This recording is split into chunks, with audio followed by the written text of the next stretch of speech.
Hello everyone, it is I, Veritas, and Dr. Ray Blanchard has had a disastrous influence on how academic, medical, and general culture views transgender people. How, you may ask? Well, let's get into it.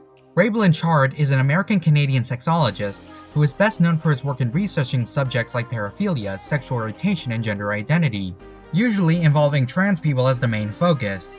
Now, is said research that he brought forth to the public factual or humanizing information about trans people? You silly. This is Ray Blanchard. He's a billion-year-old white cishet person who published his work in the late 20th century. Of course he wasn't going to treat trans people like normal human beings, idiot. Of course, as some of you may know, Dr. Ray Blanchard came from a time where queerness was often thought of as deviant by the academic and medical institutions of the time, as being straight and cisgendered was often assumed to be the default, the thing that all humans must gravitate towards, otherwise they will be othered. Because of this, many prominent people within academia, most of whom were surprisingly not queer themselves and were already biased against queerness and in favor of cisnormativity and heteronormativity, had tried to view queerness, especially transness, as an inherently pathological issue. This gave way to a bunch of people trying to formulate their theories as to why trans people were trans. Most notably amongst these people was Ray Blanchard, who had developed an infamous typology for the classification of trans people. And by trans people, I of course mean trans women, cause nobody really cares about trans men or non-binary people. Now, about Blanchard's typology, according to the Bad Doctor, all trans women could be classified into one of two categories. 1. The homosexual transsexual, effeminate gay men who transition to women in order to have sex with straight men, and 2. The autogynephilic transsexual, straight men who transition to women because they get sexually aroused by having the body of a woman. Now, hearing this, you may think that this typology is kind of bogus. Because it is. Notably, this typology frames the reason for being trans as a matter of sexual gratification, instead of, just wanting to be a woman. Normally, in a sane world, the objections of trans women against this blatantly ignorant perspective on transness would lead to the shunning of Blanchard. But that's the thing. Trans people were never supposed to have a say in these matters. They were supposed to shut up and let cis people dictate who they are. That may sound tragic, but that was the state of the cis-dominated medical institutions of the time. Fortunately, said institutions are actually quite progressive, and therefore, given the time, they would come to see the baloney-like nature of Blanchard's typology, eventually ousting him and his kooky theories from every crevice of said institutions.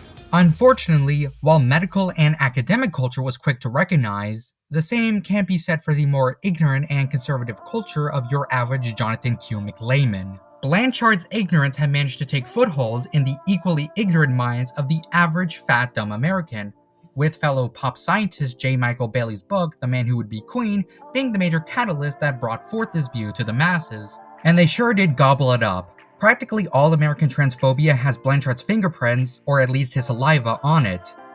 For a while, back in the olden days, most of the transphobia, specifically transmisogyny, that I saw perpetrated was based on the idea of the homosexual transsexual. This is because of the conservative belief against gayness and how conservatives view other queer identities, like being trans, bi, etc., as an extension or different variety of being gay. However, as time went on, and as the voices and stories of trans women who are lesbian, bi, or pan became more prominent, it became necessary for the transphobic forces to change their rhetoric. This can be seen with the rise of the transphobic ideologues known as the TERFs, who base their bigoted beliefs on the narrative of the autogynephilic transsexual rather than the homosexual transsexual. Go to any TERF forum or Twitter account, you can always see them moan on about how straight men are infiltrating lesbian spaces, even though most cisbians are accepting of transbians, but TERFs don't really care. Furthermore, Blanchard's typology also has its filthy DNA be found in other beliefs not directly using said typology. If you remember, Blanchard's typology was behind the normalization of the pathologization of being trans. Such normalization is the main factor as to why the ideology known as transmedicalism is so prominent. Transmedicalism being the idea that transness is inherently a medical issue, something that needs to be treated, something you can't just be, you have to do a bunch of medical whatnot to have your transness valid, otherwise it'll be invalid. As you can see by this, Blanchard may think he's a scientist, but he's little more than a big meanie head trying to project his sexual insecurities onto a convenient scapegoat. Hopefully, next time we can be more wary of cis experts, in quotation marks, trying to police the stories of trans bodies, so we can, instead, let our bodies write the stories themselves. Normally, I would have ended the video here, but instead, I'm going to shout out a person on the internet I think you should check out. That person being vanilla_rose on twitter.com. Miss Rose over here is an art account with only 3 followers, and 2 of those are sex bots. We better fix that cause while she doesn't upload that much art on Twitter, when she does, it's always a blast to look at, and you'd all better go check her out please, her art is so good. Anyway, that's all for today, and good night.